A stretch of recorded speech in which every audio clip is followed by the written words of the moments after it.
Hello, everyone. We are back for another episode of Geeks and Barbells, and I have drank a yerba mate, and I'm slightly energized, slightly over energized, a little bit hyper, we will say. I may talk fast. If you have a problem with that, nothing happens because you're too far away to affect my life. But keep watching. Keep watching because we are going to talk about Demon Slayer. Demon Slayer! This is a review. There will be spoilers. As usual, I will attempt to not spoil too much if you have not seen it. But again, review, so spoilers. That's life. This is the joy of speaking, talking. You can only hold back so much, especially when you're on a caffeine high. So, Demon Slayer. I love it. I enjoy it. It is great, but it is not perfect because perfection does not exist. Perfection is a myth. Now, Demon Slayer is and was a surprise hit, and it should be because it came out of nowhere. We've had some phenomenal anime coming out the last 2 years, 3 years, but Demon Slayer really kicked the bucket down the hill, accidentally hit another house, knocked that one over, started a fire, and burnt down an entire village. I mean, it's really great as an anime, and that's because, one, most important thing, comparatively to many anime out these days, first of all, the main character, the protagonist, Tanjiro, is not a complete idiot. Tanjiro has moments of what I like to call simplicity. He's a very straightforward, honest blood character. He has moments of childishness, we'll say, but he does not fall into that trope that is used time and time again in anime, where your main character is just a loud dumbass. That most of the most popular anime out there have that trope, and I mean, I know it attracts younger audiences, so I can sort of understand, but it's no longer attractive, especially when the anime is extremely serious, following serious themes, which Demon Slayer does. So Tanjiro is very bullheaded sometimes, but he is not stupid, which is really refreshing. And his relationship with his sister, so take a step back. Demon Slayer follows the story of this young boy, Tanjiro, who's living with his family, all young siblings. The father, unfortunately, has passed away, and he comes back after a day abroad, and unfortunately, his entire family has been murdered by a demon. His younger sister, though, has managed to stay alive, but has been turned into a demon. Through reasoning that's never properly actually explored within the first season, although it becomes a main central theme because of everything they're trying to go through. Nezuko, his younger sister, manages to get control of her bloodlust. She does not feed on her brother. She manages to keep herself under control. And another demon slayer who happened to be in the vicinity, who had gone to kill her, his name is Gyu. He's one of the coolest characters ever. I love him. Very quiet, but so powerful, so strong, not an idiot, very cool.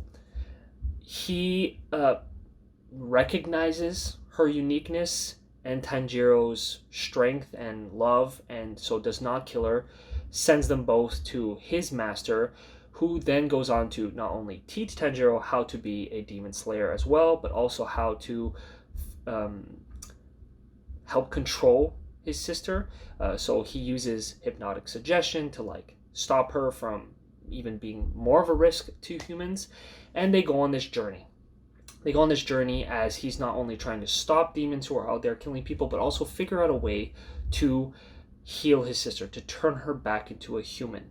And it is really beautiful. Their love, their focus on each other, the struggle as they learn to be what they are now. The anime is extremely unique as far as I'm concerned in terms of its color palette. It is such a beautiful looking anime. The fluidity in action scenes, the even just the design of each character, how they look, the style of clothing, everything is super, super well drawn out, super well done. They really they knocked this one out of the park in terms of looks.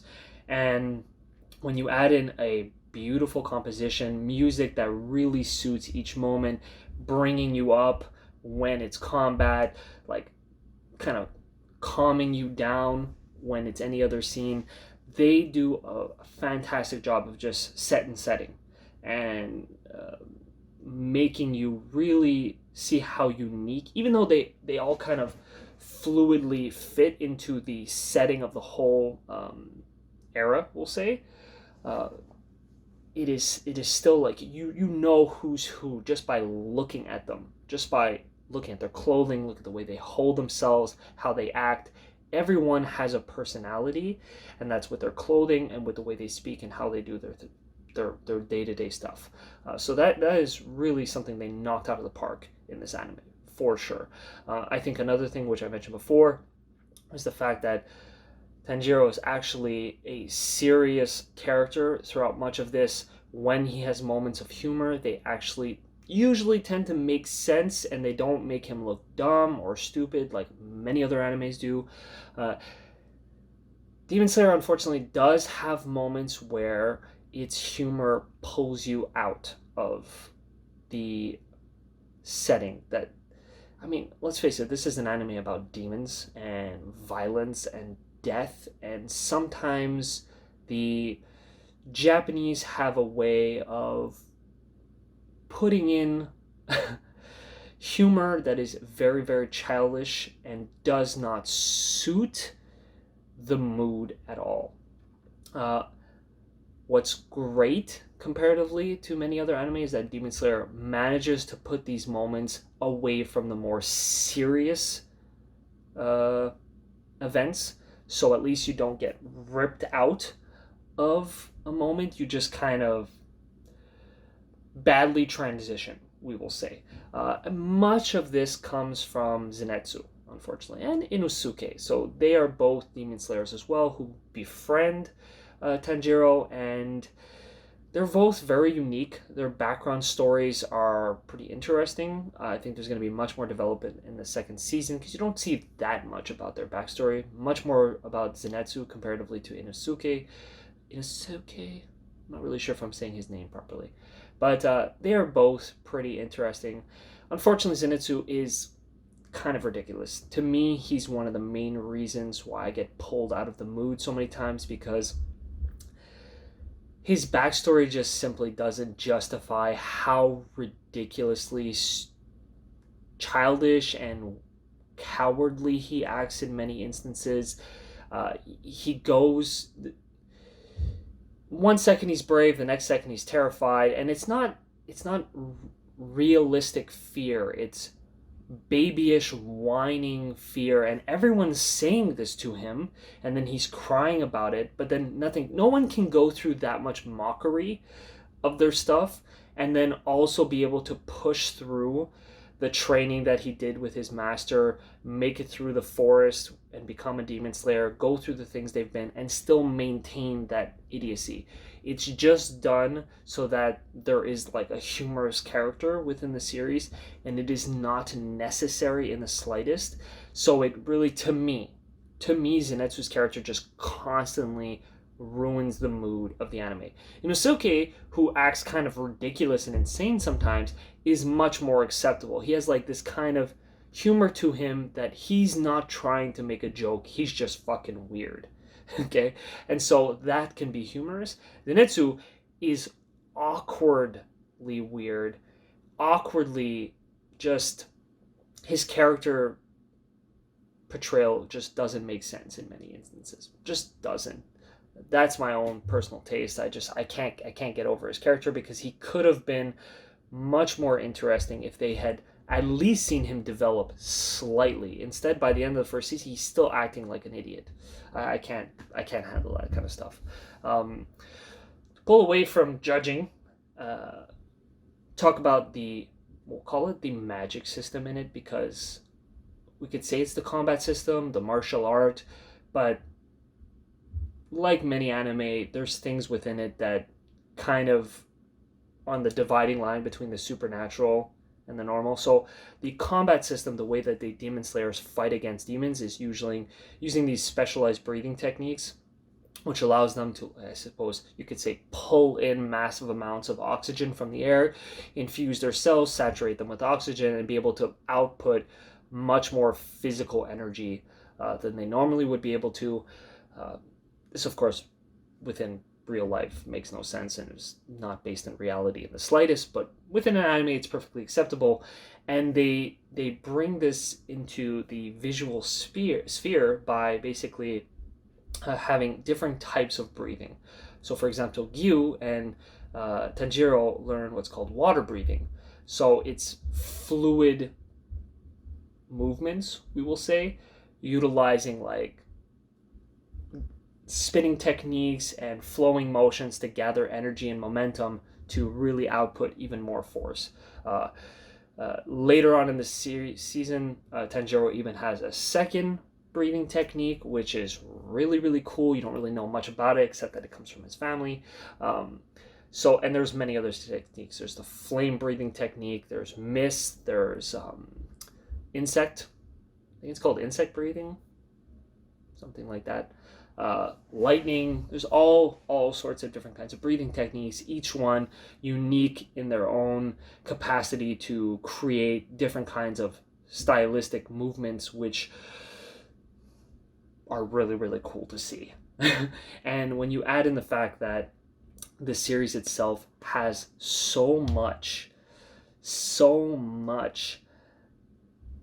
crisp detail to every scene. So as I was talking about before, with the clothing and the style of each character and even the settings. So when you see that color schematic brought into combat, it is beautiful. Seeing the waves like coming off of Tanjiro's blade as he does certain moves, it just looks phenomenal. Just looks really great. So it's a really cool anime to watch, which has not been the case for many anime. Most anime do not showcase their combat scenes in this way. I can think of none really off the top of my head that compare in terms of making blade fighting look so gorgeous. I've seen some really cool blade fighting shows and movies. Sword of the Stranger is a perfect example. Although it's a film, it's not a show. But for anyone who hasn't seen Sword of the Stranger, if you want to watch not only a great anime, great story, but just phenomenal fight scenes, you watch Sword of the Stranger. But Demon Slayer takes it to another level, because not only do you still have that fluidity, you have the realism to the scene, as you can see every single detail of the fight, but you also have this just gorgeous well, you could describe it, I guess you could say magic, this magical effect to how they showcase their skills. The demons are really cool. Even within a fast fight scene, they manage to actually make you get to know the demon. You kind of feel bad for them in a certain sense, even when someone's pretty evil. Not always, but they manage to let you know more about the enemy Tanjiro is fighting within a small moment. It makes the depth of a fighting scene even deeper, makes you understand how someone got there and how Tanjiro is slowly starting to view the demons, and how this is all part of the way that they're helping you to understand that his sister Nezuko isn't someone you should just write off as just a demon who should be killed. Because even when you see these really evil demons, they have these sad backstories most of the time of how they were turned, because obviously they didn't choose to be turned into demons. They just became that way because of the evil bad guy, who I will not name, but who is very cool. The enemy, the main, we will say the first demon, is super badass. Weird, super badass. the way they portrayed him, the way they show him off, how in control he is, but also just obviously just that narcissistic control freak who's just got his own agenda is really phenomenal. One of the things that to me is slightly confusing is how the Demon Slayer Corps first came into existence. I think they're gonna showcase that because you do see the leader of the Demon Corps near the end of the season, and super interesting. I know they're further ahead in the manga, and there's some explanation of who he is, how he became, why he looks the way he looks, which I'll try not to spoil that, but he's got a pretty unique face, we will say. And it will be super cool to see Tenjiro not only find out more about his own self, his own family, how he's able to do his own unique breathing techniques, who his father was, and how the Demon Corps came into existence, and who the master of the Demon Corps actually is, and what's his relation in terms of like, I think he must have some kind of relationship with the Demon Master. So, yeah. Overall, I would say that this is possibly in my top 5 anime. I'd probably put it at number 2 even. Number 2 maybe. Maybe number 3. I'd have to think about it. Hunter x Hunter, for anyone who's curious, is my number 1 anime, and that's just because there's many things in Hunter x Hunter that piss me off. I definitely need to do a review on it. It'll probably be like 45 minutes long, just because Hunter x Hunter drives me crazy. But I love Hunter x Hunter. I love the whole system. I love the hard magic. I love the complexity of it. I love how they managed to make kids be kids, but not be morons. It's a phenomenal series. I'll get into that another time. But Demon Slayer is right up there in terms of just has such a good mix of things, and it's put together so well. I really hope season 2 does not fuck things up and maintains a really great trajectory and keeps on going the way it did in season 1. And I really hope Zenitsu just stops being a moron all the time. That's a personal decision, people. Personal decision. Let me know what you think. I'm definitely going to be trying to do a little bit more, we'll say, research as I go along with my videos for anime, for books. I'm going to start taking a lot more notes, start editing videos. I'm learning a lot of this stuff as I go along. I'm really new to this sphere, which is weird because I've always been a geek, but I've just never thought to do this kind of stuff. I think I was just overwhelmed with health and fitness for so long when I was a bit younger. And now I'm really trying to like expand out on this side of myself, which was pretty much my entire childhood up until, well, forever, actually, just forever.